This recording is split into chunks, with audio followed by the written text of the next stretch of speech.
فلة تعرفت عليها عندي عامين تقريبا، ديما تكومونتي طاقة إيجابية. كارولين الجزائرية تعلن وفاة صديقتها العزيزة فلة، حيث نشرت منشورا عبر فيسبوك وقالت بأنها سوف تدخل في صدمة بسبب وفاة صديقتها العزيزة. أحيانا تكون الأصدقاء أفضل من الأقارب بكثير. اللهم ارحم فلة صديقة كارولين. فلة وش كاين راكي لاباس؟ أنا وفلة دايرين كود بيناتنا.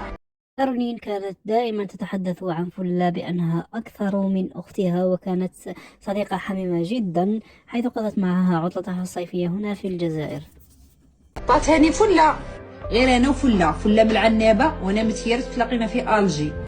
فلة في ذمة الله، اللهم ارحمها وقها من عذاب القبر وثبتها عند السؤال واجعلها من أهل الجنة، اللهم آمين يا رب العالمين.